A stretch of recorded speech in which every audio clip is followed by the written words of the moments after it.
ওই যে কথায় আছে না, কোনো জিনিস একবার পেয়ে গেলে তার মূল্যবোধটাই হারিয়ে যায়। আমার সাথেও ঠিক সেটাই হয়েছে। রিং লাইটটা কিনবার আগে পর্যন্ত ভাবতাম রিং লাইট নেই, রিং লাইট থাকলে কত সুন্দর সুন্দর ভিডিও বানাতাম। আর রিং লাইট যখন কিনেই ফেললাম তারপর থেকে রিং লাইটটা ঠিক বার করাও হয় না আর ভিডিও করা হয় না।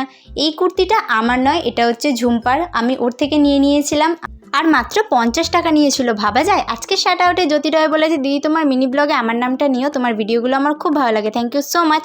সাহেলি মণ্ডল ঘোষ বলেছে, কি রে আমায় চিনতে পারছিস? তোদেরকে ভুলে যাবো এটা হতে পারে? হয়তো বাইরে বেরোনে কোথাও যায় না, কিন্তু তা বলে ভুলে যাবো এরকম হয় না। দেখা হয় না ঠিকই, কিন্তু সবাইকে ঠিক আগের মতোই আমার মনে আছে। আজকে রেডি হচ্ছিলাম কারণ আমি ওপরে যাব ডান্স ক্লাস করাতে, আর লিপস্টিক নয়, ব্রেসলিং আর একটু সিঁদুর। তো আমি চুলটা খোপা করে নিয়েছি কারণ গরমকাল পড়েই গেছে, চুল ছেড়ে একদমই থাকা যায় না। টিপ পরবো না এটা হতেই পারে না, টিপ আমার খুবই ফেভারিট, আমার মনে হয় টিপ ছাড়া আমাকে একদম ভালো লাগে না। তো টাটা, টেক কেয়ার, দেখো নেক্সট ব্লগ ভিডিওতে। তোমরা কমেন্ট করো, আমি সেটা পড়ে শোনাবো। Bye bye.